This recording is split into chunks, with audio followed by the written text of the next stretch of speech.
Bonjour et bienvenue dans cette nouvelle vidéo. Salam alaikum sama gars. J'espère que ñëpp a ngi ci jàmm et que tout se passe bien. Voilà, tey j'ai envie de faire cette vidéo parce que démb daa am li ma dund li ma metti lool, tu vois. Donc si ñu may suivre peut-être depuis démb gis neen au niveau de mes statuts lu may wax bokk ñenn ñi peut-être jàppee nañu ko ay blagues, mais c'est une vérité, n'est-ce pas?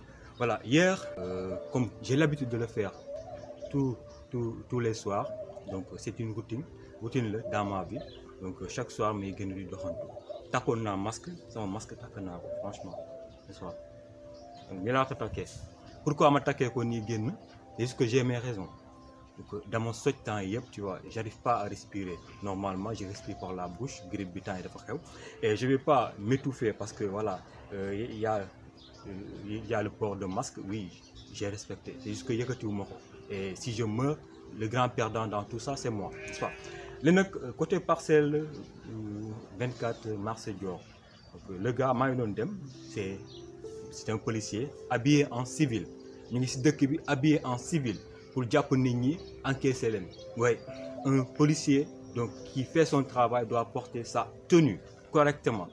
Le gars interpellé ma mu ne ma grand ça va kaay. Takk nga sa masque ma ne ko bien sûr takk naa sama masque xool ma, tu vois. mu ne ma nii takk nga sama masque ma ne ko si booy see ma wàccee ko, c'est juste que dama soj et j'ai du mal à respirer. ma ne ko bàyyi ma dem si la ma woo, voilà grand kaay mu génnee sa carte, c'est la police habillée en civil, pas de résistance, ma dem, n'est-ce pas? ma dem fi nga xam ne soo station bi y avait beaucoup de gens, des hommes et des filles, des jeunes filles yu ñuy jàpp à cause donc du masque. ba ma demee mu ne ma donne-moi ton téléphone. ma ne ko non sama téléphone mënu ma la jox sama téléphone, ça je le ferai jamais parce que téléphone yi man maa xam te en plus téléphone bu bees la barki démb laa ko jënd, c'est pour mes activités, n'est-ce pas? téléphone yi moom may xaalis, musuma toog kenn ñëw fekk ma jox ma 50 francs ne ma am dama jënd café mu amee xaalis maa ko liggéey ba am ko, donc mënu ma la jox sama téléphone. Si c'était à la poste là au moins voilà, y a pas de problème. Donc c'est la loi, ma génne téléphone lépp joxe, n'est-ce pas? Donc il a fallu, n'est-ce pas, ñu menotté ma, ils m'ont forcé, ils m'ont malmené, ñu menotté ma, n'est-ce pas, à cause donc d'un masque. Après ça, ils ont pris mon téléphone. Ils ont pris donc les téléphones de toutes les personnes qui étaient là-bas. Il y avait des gens qui s'opposaient, qui avaient amené un peu de résistance parce que dañoo bëggoon jël ce téléphone. Ban loi mooy ne nit ki takkul masque, voilà, menotté ko wala nangu téléphone am. Oui, s'il était venu gentiment, donc lépp lu ñuy def dafa am communication. La communication est importante dans le travail de l'individu. Ah monsieur, voilà, donnez-nous votre téléphone en attendant oto bi ñu ñëw. C'est juste que bëgguñu nga bouger nga daw. Mais dañ ma menotté comme si j'étais un vulgaire criminel. Et ça m'a fait mal. Pour la première fois de ma vie, ñu menotté ma. Au début, ouais, j'étais stressé. Et je me suis dit, waouh, qu'est-ce que j'ai fait? Et à un moment donné, je me reste calme d'abord. Tu fais des choses, tu apportes de la valeur et tu as changé, tu es devenu une nouvelle version de toi. Tu as un bon état d'esprit. Je suis resté calme, voilà, je parlais avec eux. Et soudainement, sans mène xarit doon romb, daa mel ni yàlla moo ko def, ma woo ko, ma ne ko appelle mon cousin, dis-lui que voilà, jàpp ne ma maa ngi station Dior. Et qu'il appelle le commissaire parce que j'étais dans les nerfs, j'étais en colère, le fait ñu menotté ma comme si j'étais un criminel. ñoom le fait que ma ne ko mu woo commissaire wax ni commissaire jàpp nañ ma ñu siisu. Et à un moment donné je suis resté menotté plus de 15 minutes di xaar oto bi ñëw. Il y avait plein de gens, oto bi dafa feesoon del, et ce qui m'a plus fait mal sama loxo yi dañ doon metti, menotté yi dañ ma doon gaañ. Et je suis allé jusqu'au monsieur, génneel ma menotté.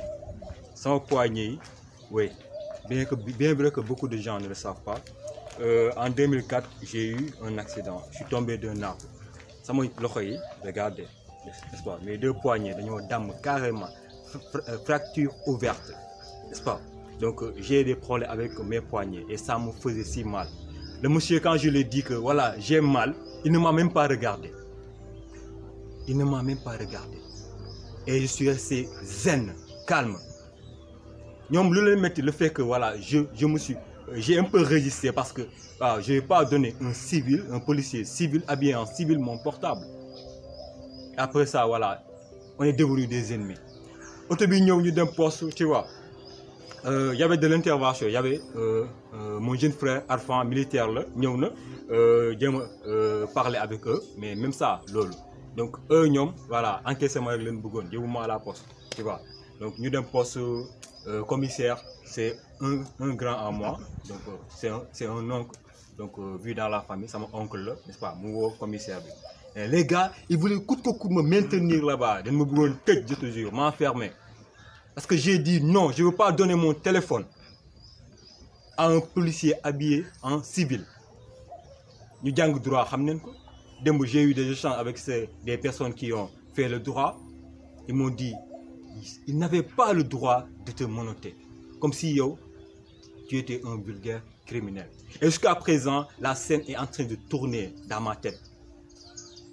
Oui. Et finalement, commissaire Bignou, donc déglu une version policière, maintenant il ne veut pas écouter ma version. Des faits, le commissaire est venu, le commissaire de la police est venu, donc devant moi. Pourquoi me taire quand je connais mes droits? Ça, je ne vais pas le faire. Pour rien au monde. Peut-être hier, quand j'étais timide, quand j'étais peureux, peut-être lolo. Mais maintenant que j'incarne quelque chose, ça, je ne vais pas le faire. Si l'homme le plus puissant, ça n'est pas mon canal. Quand j'ai quelque chose à dire, je vais le dire. Mes droits, c'est mes droits. Nous avons droit, comment ils doivent faire le travail. Mais ils ont mal agi hier. Peu importe par rapport à ce qui est arrivé hier, ça c'est le problème. Là, hier j'ai eu donc quelques diables avec mon oncle. Moi j'ai déconné. Oui, même si j'ai déconné. Même si j'ai un peu déconné. Il y a une raison qui a fait que seulement ça m'a masque jusqu'ici. Mais je ne vais pas mourir, je ne vais pas m'étouffer à cause.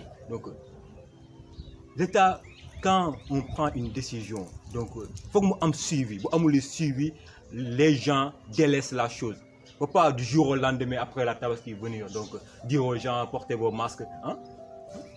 Si c'était ça, il ne fallait pas laisser les gens, donc nous gagner Dakar, aller dans les autres régions, alors que le virus est là. Quand même, qu'on se dise la vérité. En tout cas, hier à la poste, il y avait de jeunes filles, de petites filles, de rien du tout. Nous appelons à cause de ça. À cause du port de masque. Nous faisons 6 000, des enfants de rien du tout. Et dans l'histoire, dans tout ça, moi, j'étais la seule personne parmi toutes les personnes qui étaient là-bas, la seule personne menottée à cause du masque.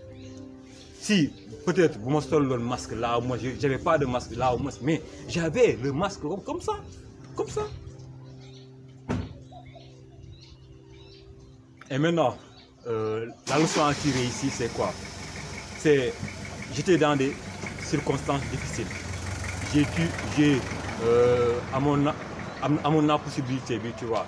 Donc, gérer la situation d'une manière zen, rester zen, parce que c'est important pour une personne. Quand on est dans des situations difficiles, il ne faut pas se stresser, oui. Il faut rester zen, calme, gérer la situation et dire que ça va passer, c'est important, n'est-ce pas? Donc, je vous dis, donc, méfiez-vous, vous allez tacler un masque, n'est-ce pas? Parce que avec la crise là, il n'y a pas d'argent. 6 000 francs, mes amis. Ok? Donc, seul un masque, parce que s'ils voulaient bien faire le travail, pourquoi ils sont en civil pour faire le travail? C'est parce qu'il y a quelque chose, n'est-ce pas? Donc, soyez prudents, vous allez tacler un masque depuis, donc, voilà, de A à Z. Ok?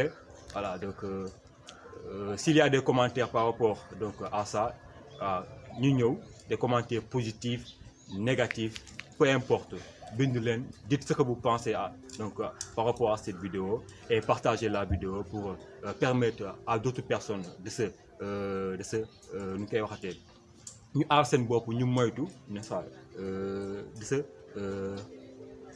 prévention. Ok? Voilà, donc c'est ça. Et merci d'être là. Et je remercie aussi à Toumani, à Batéo, mon cousin, à Abdié, Arfan. Donc, waaw dañ taxaw ne ma depuis station ba commissaire ñu ngeen foofu ay 20 heures laa fa jógee j'avais une formation seen bi ma naroon def en ligne formation yi nu mu ko mujjee annulé n'est-ce pas donc merci bon c'était tout allez.